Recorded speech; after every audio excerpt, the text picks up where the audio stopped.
El Día de las Madres de 2024, mi hija millonaria me visitó después de meses sin verla y preguntó: «Mamá, ¿te gustan estos 5.000 euros?»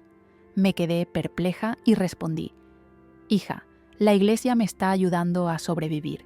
Fue entonces cuando su esposo ambicioso abrió la puerta del coche. «Me alegra tenerte aquí. Sigue mi historia hasta el final. Antes de continuar, suscríbete y activa la campanita, porque cada día publicamos nuevas historias. Deja tu like y cuéntanos en los comentarios desde qué ciudad y país nos ves. Mi nombre es Esperanza Vidal Moreno, tengo 67 años y vivo en una modesta casa del centro histórico de Toledo que heredé de mi difunto esposo hace 8 años. Durante décadas trabajé como costurera en una pequeña sastrería del barrio y ahora sobrevivo con una pensión de apenas 890 euros mensuales. La vida no ha sido fácil desde que enviudé, pero he aprendido a vivir con dignidad, aunque a veces tenga que pedir ayuda. Era un domingo soleado del 5 de mayo cuando escuché el motor de un coche caro deteniéndose frente a mi casa. Desde la ventana de mi pequeña sala, reconocí inmediatamente el BMW en negro de mi hija Beatriz. Hacía casi 4 meses que no la veía, desde enero, cuando vino corriendo para pedirme que le prestara dinero para un pequeño problema temporal en su empresa de consultoría. Le expliqué que con mi pensión apenas llegaba a fin de mes, pero ella insistió tanto que le di mis únicos 400 euros de emergencia, que nunca me devolvió. Beatriz salió del coche vestida con un traje elegante color azul marino que probablemente costaba más de lo que yo gano en 2 meses. Su cabello rubio perfectamente peinado y sus zapas de tacón brillando bajo el sol.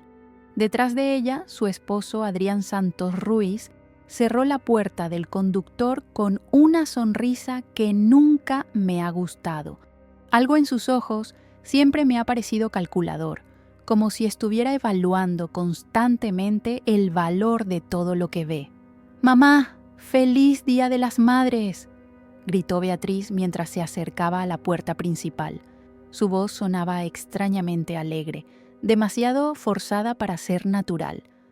Abrí la puerta y me abrazó con un perfume caro que casi me marea. «Tengo una sorpresa muy especial para ti», me dijo guiñándome el ojo. Pasamos a la pequeña sala donde tengo mis muebles de siempre. El sofá de tela verde que compré con mi esposo en 1995, la mesa de centro de madera que él mismo barnizó y la fotografía de nuestra boda colgada en la pared. Adrián se sentó sin que lo invitara, mirando alrededor con esa expresión suya que parece estar calculando el precio de cada objeto. «Mira, mamá», dijo Beatriz sacando de su bolso Louis Vuitton un sobre grande de color manila. «Sé que las cosas han estado difíciles para ti últimamente, y como soy tu única hija y he tenido mucho éxito con mi empresa, quiero darte esto».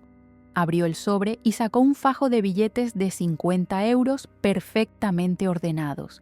«Son 5.000 euros, mamá. Un regalo del Día de las Madres». Me quedé completamente muda mirando esa cantidad de dinero.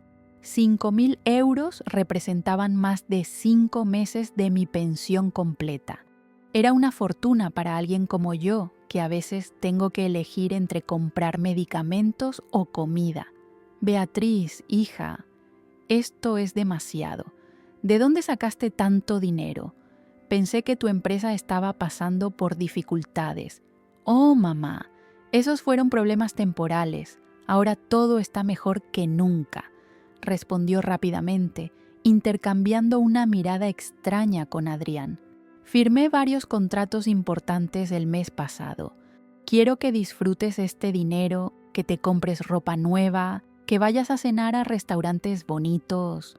Algo en su tono no me sonaba sincero. Mi hija siempre había sido generosa, pero nunca había aparecido de la nada con semejante cantidad de dinero, especialmente después de pedirme prestado en enero. Es muy generoso de tu parte, pero la verdad es que he estado arreglándomelas.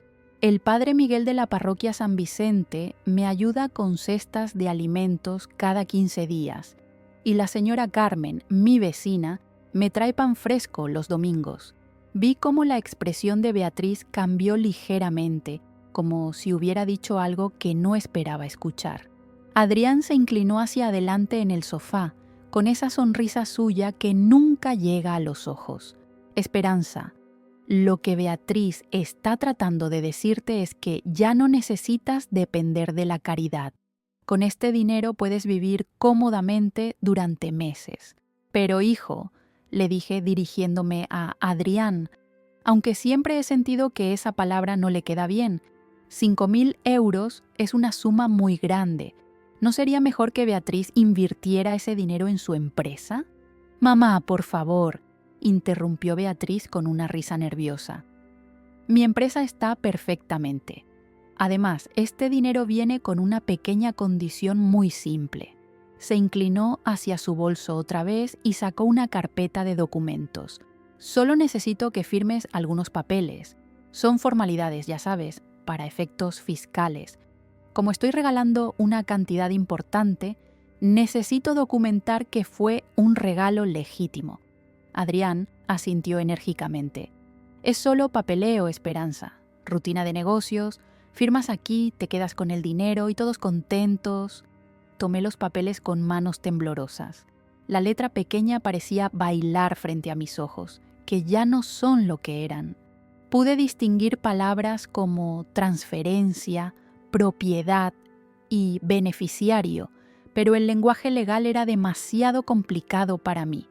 No entiendo muy bien todo esto. ¿Podrían explicarme qué estoy firmando exactamente? Oh, mamá, son solo formalidades aburridas, dijo Beatriz con una impaciencia que trató de disimular. Básicamente dice que recibiste el dinero como regalo y que estás de acuerdo, nada más. Pero algo en mi interior, esa voz que viene de décadas de experiencia viviendo, me decía que las cosas no eran tan simples como parecían. ¿Por qué tanta urgencia? ¿Por qué tantos papeles para un simple regalo? Y sobre todo, ¿por qué mi hija, que no me había visitado en meses, aparecía justo el Día de las Madres con esta generosidad tan repentina? Mientras sostenía los papeles en mis manos, tratando de entender las palabras borrosas a través de mis gafas de lectura, Adrián se levantó del sofá con una energía que me pareció sospechosa. Esperanza, déjame ayudarte con eso, dijo acercándose y señalando una línea específica en el documento. Mira, aquí dice claramente que es un regalo de 5.000 euros de tu hija Beatriz Vidal Santos para Esperanza Vidal Moreno. Simple y claro. Pero cuando me concentré en leer esa sección, vi algo completamente diferente. Las palabras transferencia de propiedad aparecían varias veces, junto con inmueble ubicado en calle del Carmen número 47, Toledo, que era exactamente mi dirección. Mi corazón comenzó a latir más rápido. Adrián, esto no habla de un regalo de dinero, esto habla de mi casa. Ay, mamá, estás confundiendo los documentos, interrumpió Beatriz rápidamente, quitándome los papeles de las manos. Son varios formularios diferentes mezclados. El del regalo está aquí abajo. Me mostró otra página, pero la apartó tan rápido que apenas pude ver unas líneas. Mi instinto de supervivencia, desarrollado después de años de viudez y de aprender a defenderme sola, se activó completamente. Beatriz, quiero leer cada página con calma. Si son solo formalidades, no hay prisa. Extendí mi mano para recuperar los documentos, pero ella los mantuvo firmemente en su poder. Mamá, confía en mí, soy tu hija, me dijo con una sonrisa que ya no me parecía cariñosa, sino ansiosa. Además, tenemos que estar de vuelta en Madrid antes de las 6. Adrián tiene una reunión de negocios muy importante mañana temprano. Fue en ese momento cuando me di cuenta de algo que debería haber notado desde el principio. Beatriz tenía ojeras profundas bajo el maquillaje caro, sus manos temblaban ligeramente al sostener los papeles y había mordido sus uñas perfectamente manicuradas hasta dejarlas en carne viva. Mi hija, exitosa y confiada, se veía desesperada. «Hija, ¿está todo bien realmente con tu empresa?», le pregunté directamente, mirándola a los ojos, porque hace 4 meses me pediste dinero prestado y ahora apareces con 5.000 euros y papeles urgentes que debo firmar sin leer. Adrián se interpuso inmediatamente. «Esperanza, lo que pasa es que Beatriz quiere sorprenderte. Hemos estado planeando esto durante semanas. Queremos asegurarnos de que tengas seguridad financiera para el futuro». «Tai, ¿qué tipo de seguridad?», pregunté, sintiéndome cada vez más desconfiada. «Bueno», dijo Beatriz intercambiando otra mirada nerviosa con su esposo. «La verdad es que tu casa es muy grande para una persona sola y está en el centro histórico, donde el mantenimiento es muy caro. Pensamos que sería mejor si la vendiéramos y te mudáramos a un lugar más pequeño y cómodo. Con el dinero de la venta podrías vivir sin preocupaciones el resto de tu vida». Ahí estaba, la verdad comenzaba a salir. ¿Vender mi casa? ¿Sin consultarme primero? «No, no, no», exclamó Beatriz agitando las manos. «Solo estamos explorando opciones. Los papeles son para que yo pueda ayudarte con las gestiones si decides vender en el futuro. Como vives sola y a veces te confundes con los trámites legales». «¿Cuándo me he confundido con trámites legales?», pregunté, sintiendo una mezcla de indignación y miedo. Mi mente estaba perfectamente clara y ellos parecían estar tratando de hacerme creer lo contrario. Adrián sacó su teléfono y mostró una pantalla. «Mira, Esperanza, hice algunas consultas con agentes inmobiliarios. Tu casa podría venderse por 175.000 euros fácilmente. Imagínate toda esa tranquilidad financiera». 175.000 euros. Era una fortuna, pero también era mi hogar, la casa donde viví con mi esposo durante 30 años, donde crié a Beatriz, donde cada rincón tenía recuerdos de una vida compartida. «Esta casa no está en venta», dije firmemente.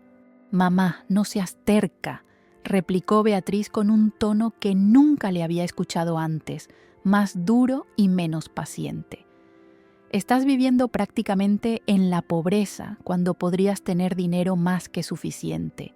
Es irracional aferrarse a ladrillos y recuerdos». «¿Ladrillos y recuerdos?», repetí, sintiendo como si me hubieran abofeteado. «Beatriz, aquí naciste tú. Aquí te enseñé a caminar. Aquí celebramos todas tus graduaciones. Aquí lloré cuando tu padre murió.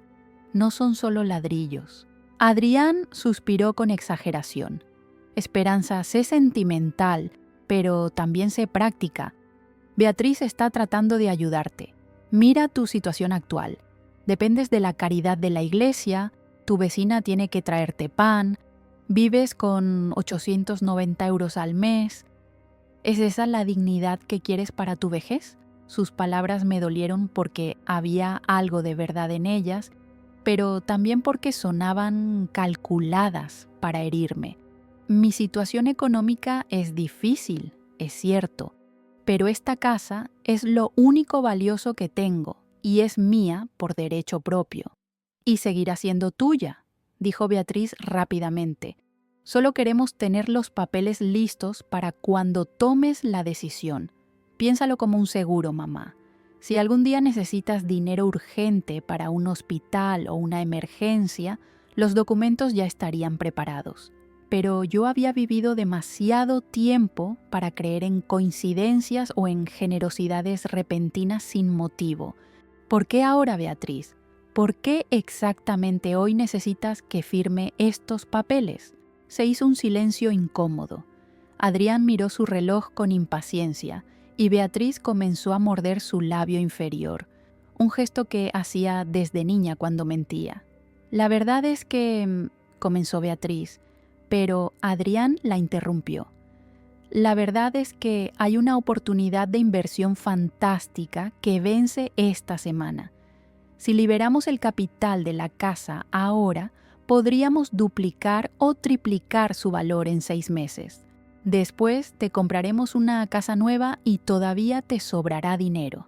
¿Qué tipo de inversión?, pregunté. Bienes raíces en la costa mediterránea, desarrollo turístico, completamente seguro, respondió Adrián con la confianza de alguien que ha practicado esa frase muchas veces.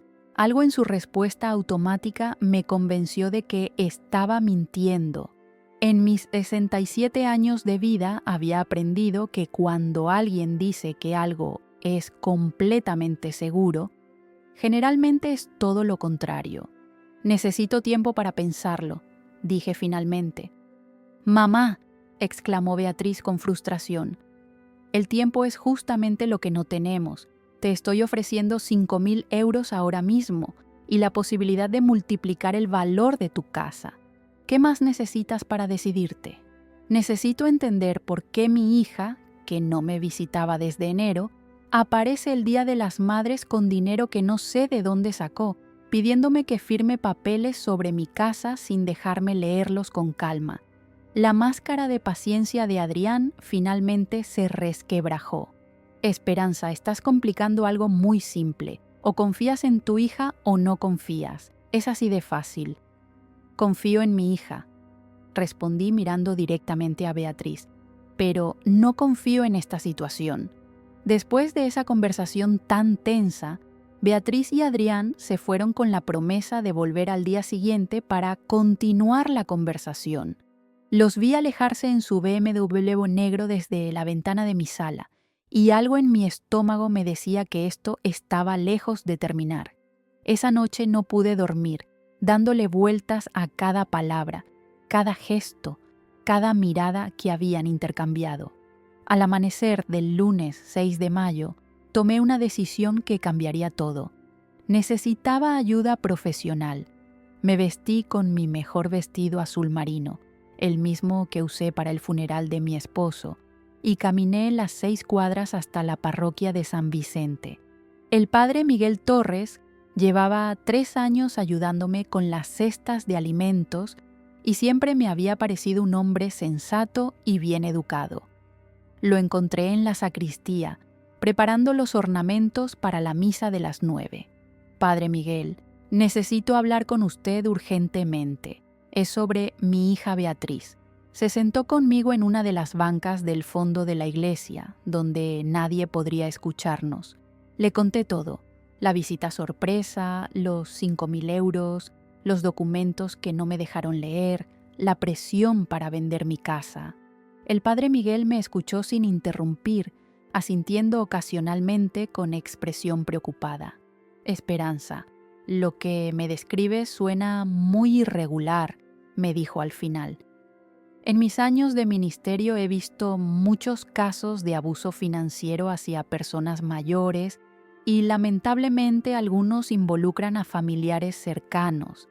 Sus palabras confirmaron mis peores temores. «¿Qué puedo hacer, padre? Es mi única hija».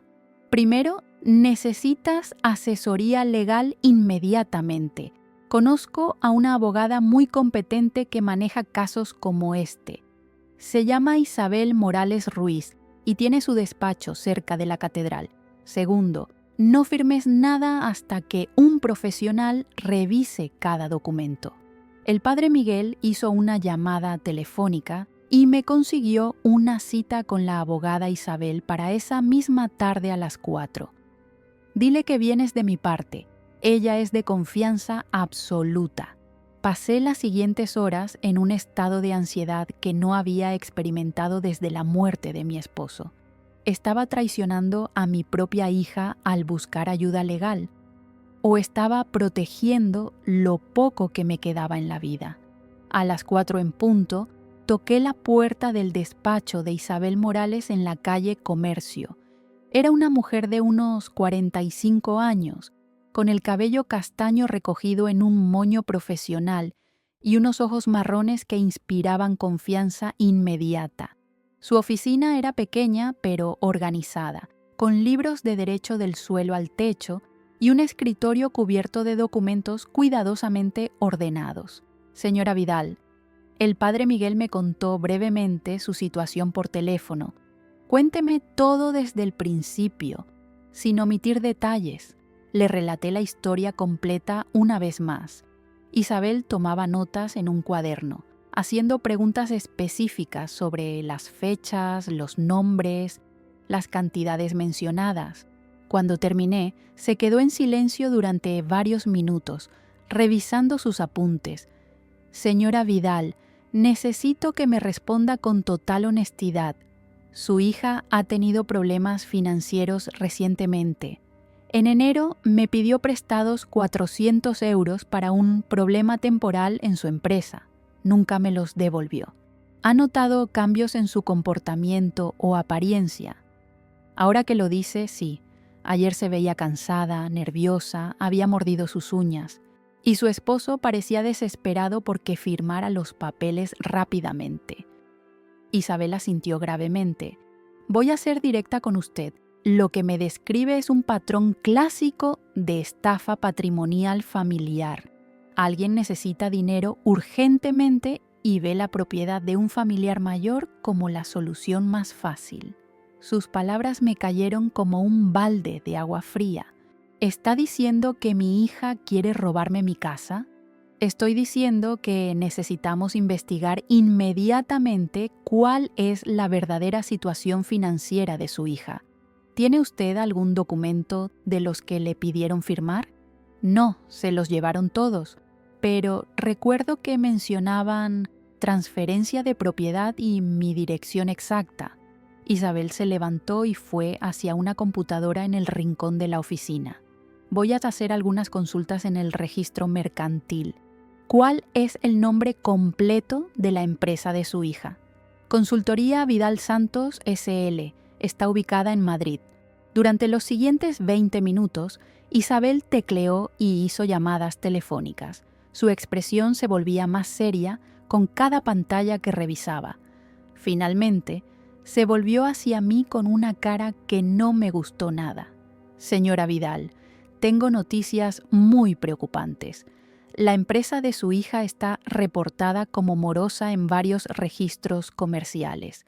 Tiene deudas pendientes con Hacienda por valor de 340.000 euros y hay al menos 3 demandas civiles en su contra por un total de 1,4 millones de euros. Se me secó completamente la boca. ¿1.400.000 euros? Además, he encontrado registros de préstamos bancarios impagados y varios contratos rescindidos por incumplimiento. Su empresa está básicamente en bancarrota, aunque oficialmente aún no se ha declarado en concurso de acreedores. Mi mundo se tambaleó. Mi hija, mi pequeña Beatriz, que había estudiado administración de empresas y siempre me había hablado de sus éxitos, estaba arruinada y ahora quería arrastrarme a mí con ella. ¿Qué puedo hacer?, pregunté con voz temblorosa. Primero, vamos a proteger su propiedad inmediatamente. Puedo preparar documentos que impidan cualquier transferencia sin su consentimiento explícito ante notario. Segundo, cuando vuelvan mañana, porque estoy segura de que volverán, usted no estará sola. ¿Qué quiere decir? Quiero decir que yo voy a estar presente en esa reunión. Como su representante legal, tengo derecho a revisar cualquier documento antes de que usted firme. Y le garantizo que si esos papeles dicen lo que creo que dicen, su hija va a tener que explicar muchas cosas. Isabel me explicó que el plan era simple pero efectivo. Yo fingiría estar considerando la propuesta, pero insistiría en que mi abogada revisara los documentos antes de firmar. Es un derecho que tiene cualquier persona en cualquier transacción legal. Si se oponen, será la confirmación de que algo irregular está pasando. Esa noche, después de regresar a casa, me senté en mi sofá verde mirando la fotografía de mi boda. Mi esposo había sido un hombre honesto que trabajó toda su vida como electricista para darnos una buena vida. Habíamos comprado esta casa ladrillo por ladrillo, mes por mes, durante décadas de sacrificio. La idea de que mi propia hija quisiera quitármela para salvar su empresa fallida me partía el corazón, pero también me llenaba de una determinación que no sentía desde hacía años. Si Beatriz creía que por ser mayor me había vuelto indefensa, estaba muy equivocada. Había sobrevivido a la muerte de mi esposo, a años de soledad, a la escasez económica. No iba a permitir que nadie, ni siquiera mi propia hija, me despojara de lo único valioso que me quedaba. A las 8 de la noche sonó mi teléfono. Era Beatriz. Mamá, hemos estado pensando toda la noche en nuestra conversación de ayer. Adrián y yo queremos volver mañana para explicarte mejor todo el plan. ¿Te parece bien a las 11 de la mañana? Perfecto, hija. Respondí con una calma que no sentía. Pero quiero que sepas que he decidido consultar con una abogada antes de firmar cualquier cosa. Es solo una precaución. Se hizo un silencio largo al otro lado de la línea. ¿Una abogada? Mamá, somos familia. No necesitas abogados entre nosotros. Beatriz, si todo es tan simple y beneficioso como dices, una abogada solo confirmará que es una buena decisión. ¿No te parece? Otro silencio. Bueno, supongo que tienes razón. Te vemos mañana a las 11. Colgué el teléfono sabiendo que la verdadera batalla comenzaría al día siguiente. El martes 7 de mayo amaneció gris y lluvioso, como si el clima quisiera reflejar la tensión que se acumulaba en mi pecho. A las 10:30 de la mañana, Isabel Morales llegó a mi casa con un maletín de cuero negro y una expresión profesional que me tranquilizó inmediatamente. Vestía un traje gris oscuro y llevaba el cabello perfectamente peinado, proyectando la imagen de competencia legal que necesitaba en ese momento. Señora Vidal, he preparado algunos documentos preventivos durante la noche, me dijo mientras revisaba papeles en mi mesa de comedor. Si sus sospechas son correctas, vamos a proteger su patrimonio antes de que sea demasiado tarde. Me mostró un documento oficial.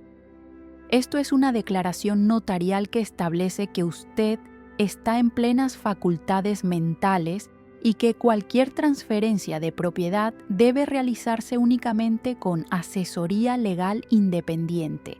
Lo firmaremos después de la reunión. A las 11 en punto exactas, escuché el motor del BMW de Beatriz deteniéndose frente a mi casa. Mi corazón latía tan fuerte que pensé que se me saldría del pecho. Isabel me puso una mano tranquilizadora en el hombro. Recuerde, usted no está sola. Deje que yo me encargue de los aspectos legales. Beatriz y Adrián entraron con sonrisas forzadas que se desvanecieron inmediatamente al ver a Isabel sentada en mi sofá. «Mamá, ¿quién es esta señora?», preguntó Beatriz con un tono que no logró disimular su irritación. «Soy Isabel Morales Ruiz, abogada especializada en derecho patrimonial», respondió Isabel levantándose y extendiendo su mano profesionalmente. «La señora Vidal me ha contratado para revisar la documentación que ustedes quieren que firme». Adrián intercambió una mirada nerviosa con Beatriz. «No sabíamos que ibas a involucrar abogados, Esperanza. Pensamos que esto se mantendría en familia. Los asuntos legales siempre requieren supervisión profesional», replicó Isabel con firmeza. «Es un derecho básico de cualquier ciudadano». ¿Trajeron los documentos? Beatriz se sentó en el sofá con rigidez evidente. «Bueno, sí, pero son muy técnicos. No sé si vale la pena complicar las cosas». «Al contrario», interrumpió Isabel. «Mi trabajo es precisamente simplificar lo técnico para que mi clienta entienda exactamente qué está firmando. ¿Podrían mostrarme los documentos, por favor?». Adrián abrió su portafolios de mala gana y sacó la carpeta manila que había visto el día anterior. Isabel extendió su mano y esperó hasta que se los entregara. Durante los siguientes 10 minutos, revisó cada página con una concentración absoluta, tomando notas ocasionales en su cuaderno. La tensión en la sala era tan espesa que podría haberse cortado con un cuchillo. Beatriz se mordía las uñas mientras miraba nerviosamente a Isabel leer. Adrián consultaba su teléfono cada 30 segundos y tamboreaba con los dedos sobre la mesa. Yo simplemente observaba, sintiendo cómo mi mundo estaba a punto de cambiar para siempre. Finalmente, Isabel levantó la vista con una expresión que me heló la sangre. Señora Vidal, estos documentos no son lo que le dijeron que eran. ¿Qué quiere decir?, pregunté, aunque mi corazón ya sabía la respuesta. Esto no es un recibo por un regalo de 5.000 euros. Es una escritura de transferencia de propiedad que cedería la totalidad de su casa a nombre de Beatriz Vidal Santos, con efectos inmediatos y sin compensación económica. Se hizo un silencio mortal en la sala. Sentí como si alguien me hubiera abofeteado con toda su fuerza. Sin compensación económica, ¿qué pasa con los 5.000 euros? Isabel continuó leyendo. Los 5.000 euros se describen aquí como un anticipo simbólico por una propiedad valuada en 175.000 euros. Básicamente, le están pidiendo que regale su casa a cambio del 2.8% de su valor real. «¡Eso es mentira!», gritó Beatriz poniéndose de pie abruptamente. «Hay más páginas. El resto del dinero viene después». «¿Qué páginas?», preguntó Isabel con calma glacial. «Porque lo que tengo aquí es un documento completo que especifica claramente que los 5.000 euros constituyen el pago total y final». Adrián trató de recuperar el control de la situación. «Mira, abogada, obviamente hay malentendidos. Nosotros podemos explicar». «No hay nada que explicar», lo interrumpió Isabel. «Esto es un intento de estafa patrimonial y tengo algunas preguntas muy específicas para ustedes». Sacó su cuaderno de notas. «Señor Santos, ¿está usted al tanto de que la empresa Consultoría Vidal Santos tiene deudas pendientes por 1.4 millones de euros?» La cara de Adrián se puso blanca como el papel. «¿Cómo sabe usted de eso?». «Porque ayer investigué los registros mercantiles. ¿Está también al tanto de que hay 3 demandas civiles pendientes contra la empresa y que Hacienda ha iniciado procedimientos de embargo?» Beatriz se desplomó en el sofá como si alguien hubiera cortado los hilos que la sostenían. «Mamá, puedo explicártelo todo». «¿Ahora quieres explicar?», exploté con una furia que no sabía que tenía dentro. «Después de intentar robarme mi casa con mentiras». «No es robar», gritó Beatriz con lágrimas en los ojos. «Es mi herencia. Eventualmente iba a ser mía de todas formas. Tu herencia será lo que yo decida dejarte, si es que decido dejarte algo», respondí con una frialdad que me sorprendió a mí misma. «Y después de esto tengo serias dudas». Isabel intervino profesionalmente. «Señora Beatriz, los 5.000 euros que ofrecieron ayer, ¿de dónde provienen exactamente?». Beatriz miró a Adrián desesperadamente, pero él estaba demasiado ocupado mirando su teléfono con pánico. Son de nuestros ahorros personales». «Eso es falso», declaró Isabel consultando sus notas.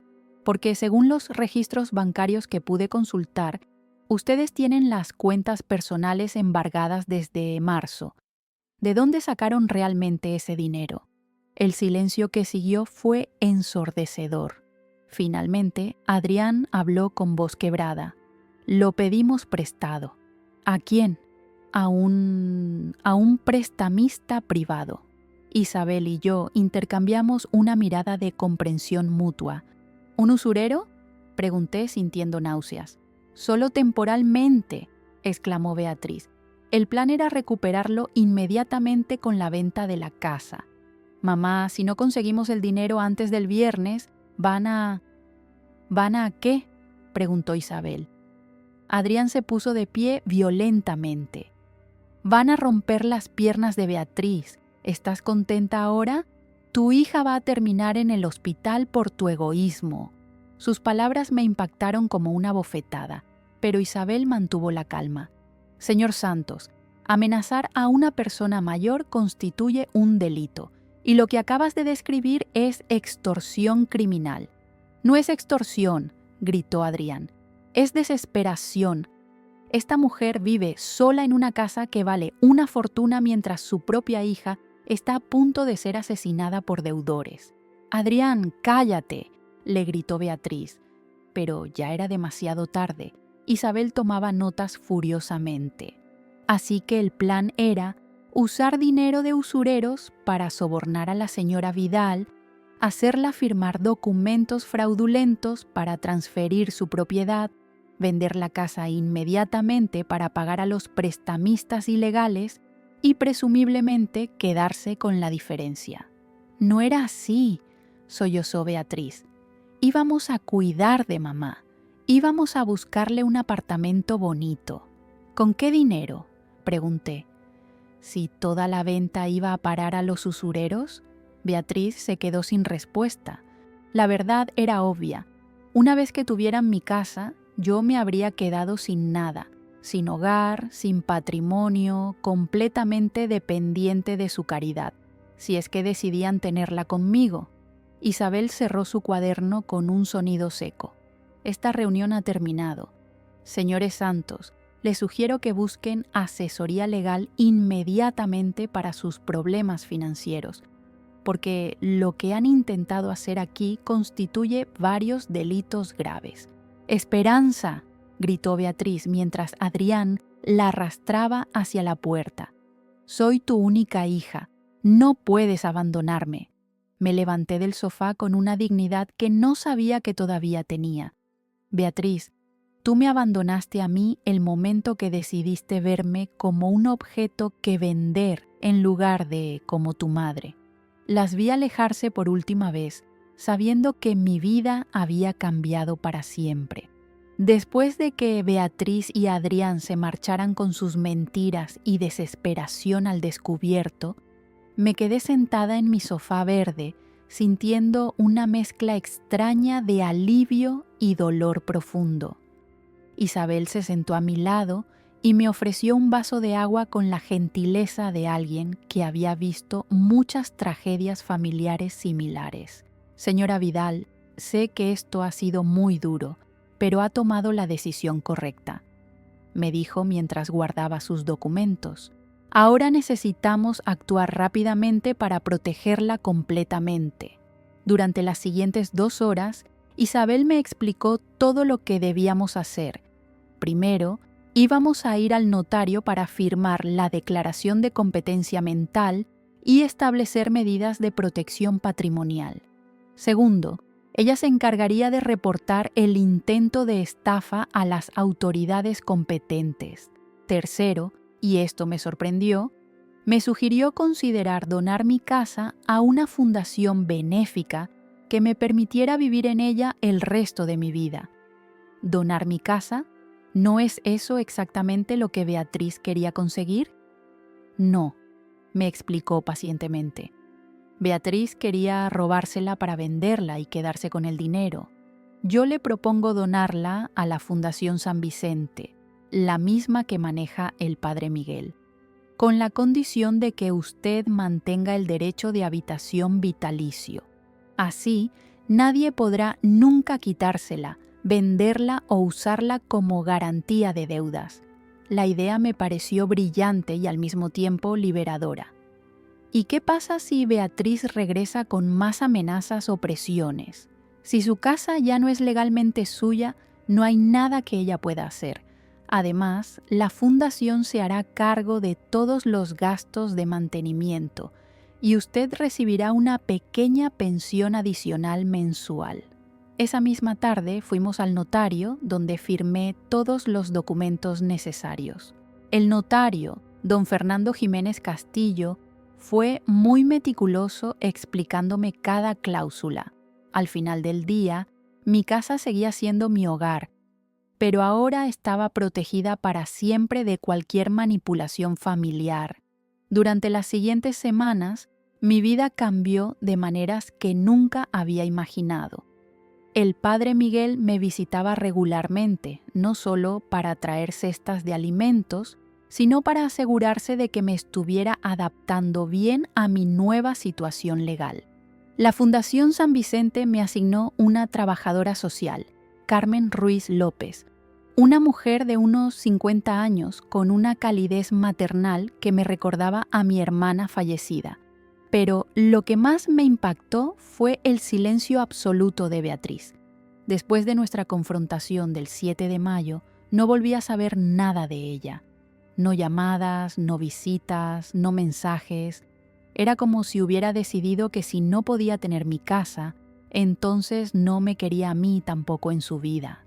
El 2 de junio, exactamente un mes después de aquel Día de las Madres que cambió todo, Carmen me visitó con noticias que no esperaba.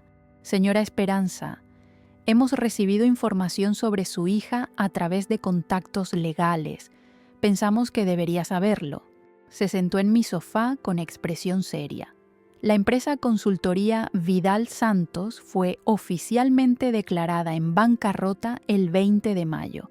Beatriz y su esposo tuvieron que vender su casa de Madrid, sus coches y prácticamente todas sus pertenencias para pagar a los acreedores.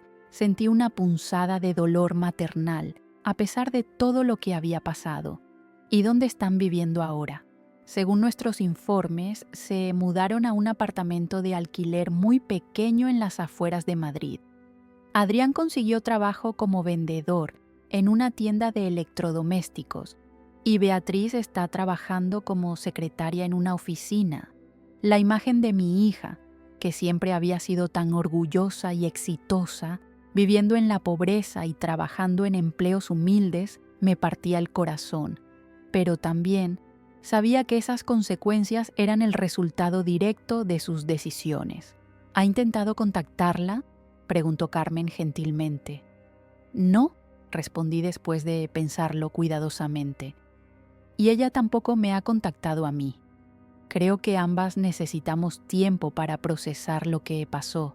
Durante el verano de 2024, mi vida encontró un ritmo nuevo y sorprendentemente satisfactorio.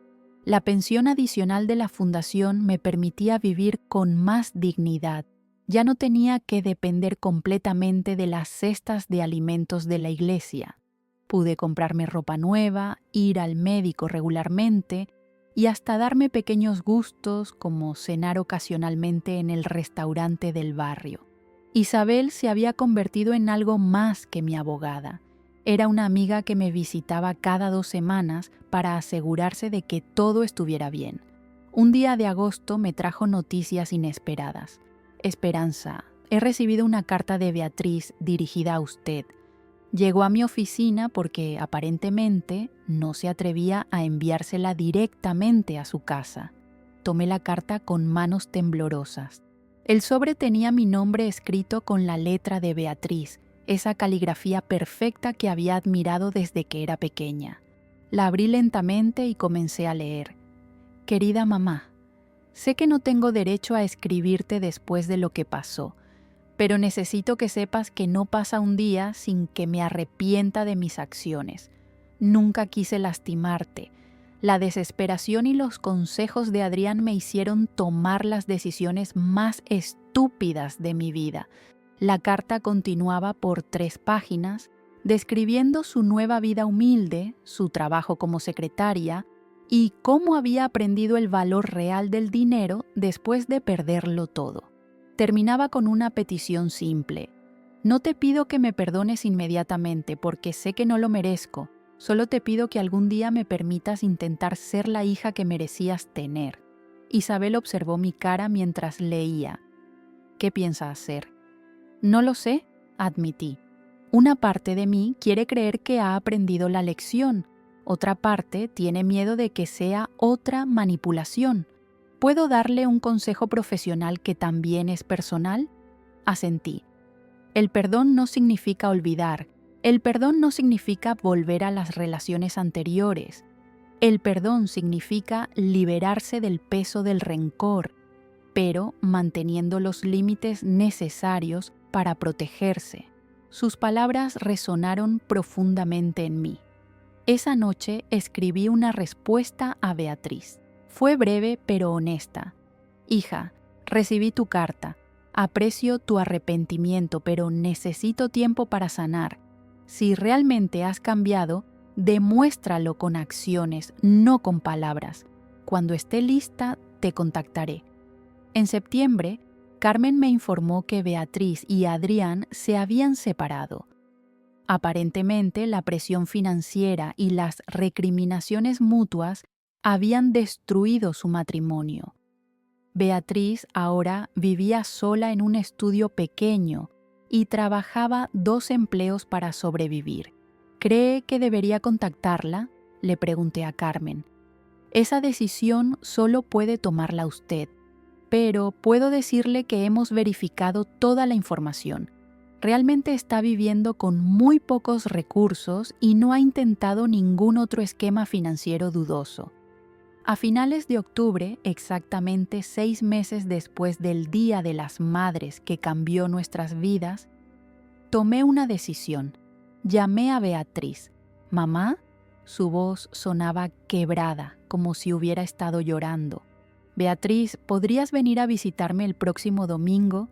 Solo tú, sin Adrián, sin esquemas, sin papeles que firmar, solo una madre y una hija hablando». El silencio al otro lado del teléfono se extendió tanto que pensé que había colgado.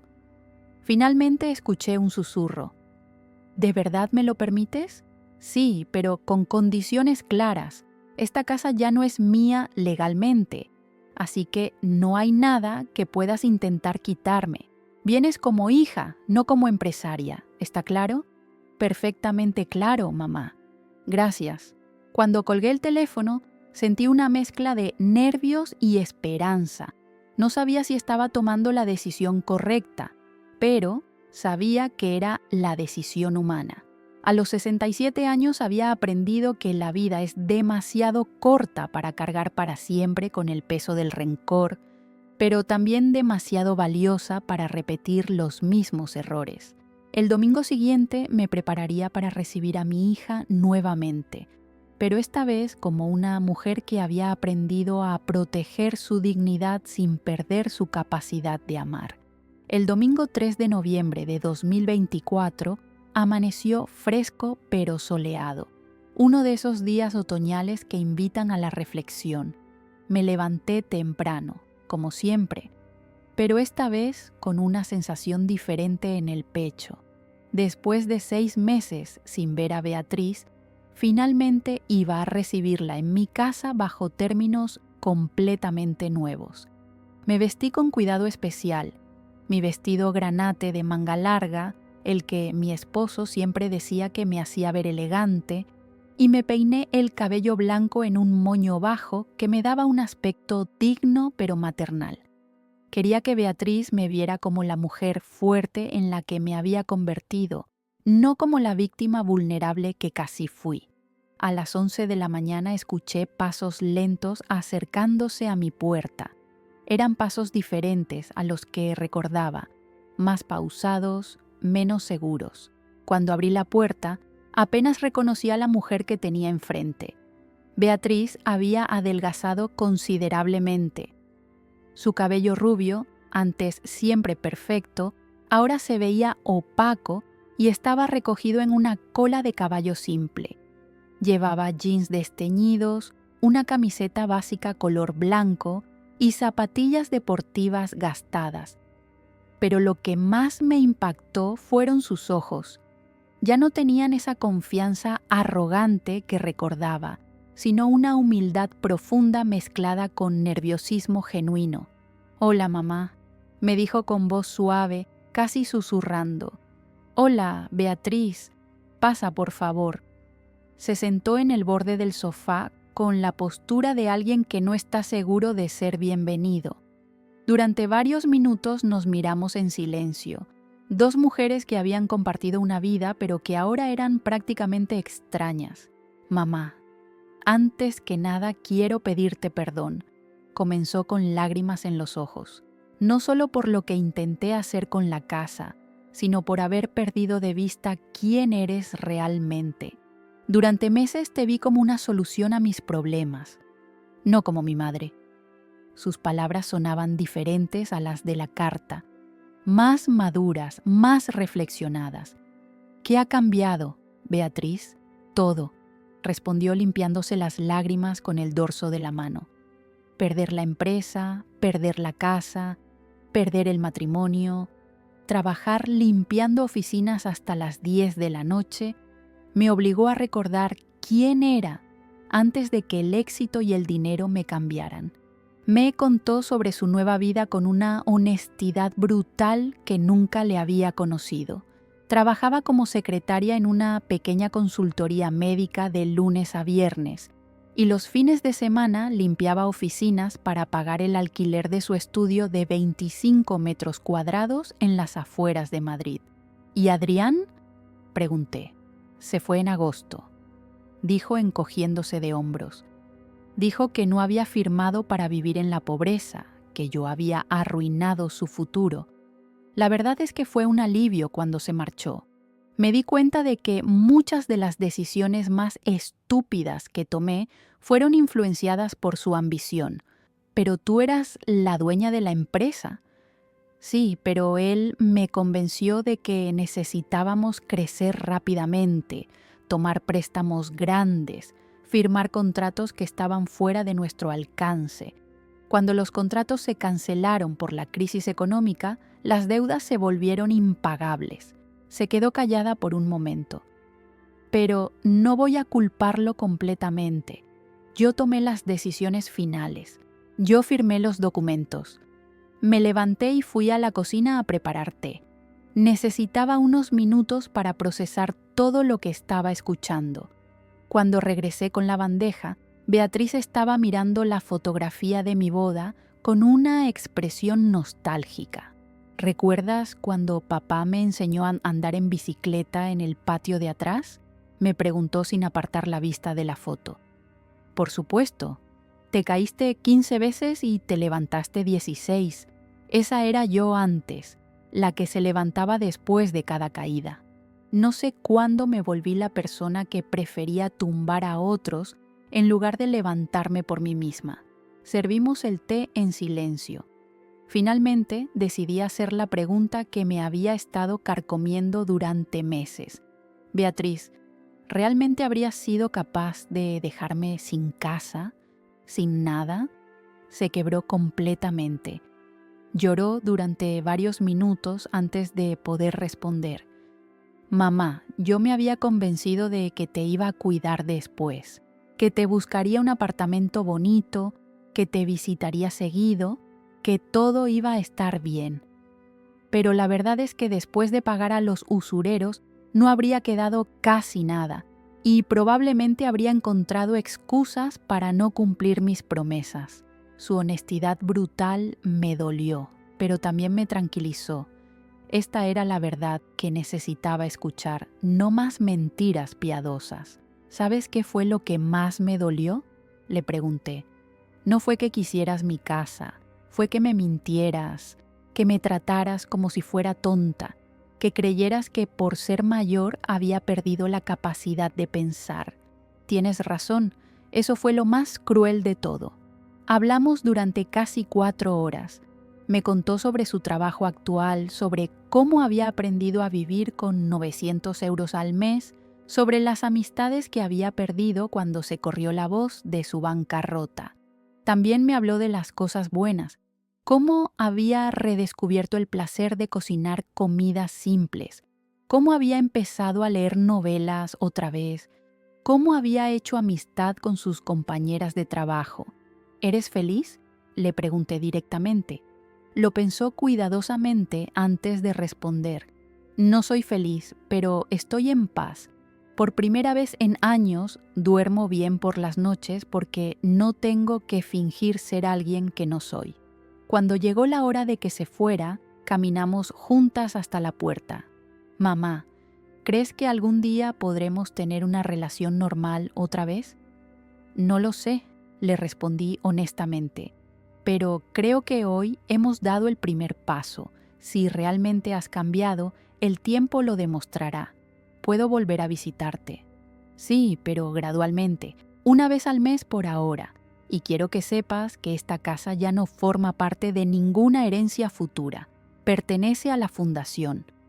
Me parece perfecto.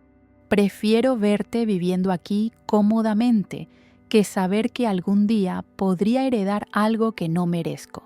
La abracé antes de que se fuera. Era un abrazo diferente al que recordaba, menos desesperado, más genuino. Durante las siguientes semanas, Isabel, Carmen y el padre Miguel me preguntaron repetidamente cómo me había sentido con la visita. Mi respuesta era siempre la misma, cautelosamente esperanzada. En diciembre, Beatriz cumplió su palabra de visitarme una vez al mes. Esta vez trajo un regalo simple, una bufanda de lana que había tejido ella misma durante las noches en su pequeño apartamento. Aprendí a tejer viendo videos en internet, me explicó tímidamente. Es algo que siempre quise hacer, pero nunca tuve tiempo.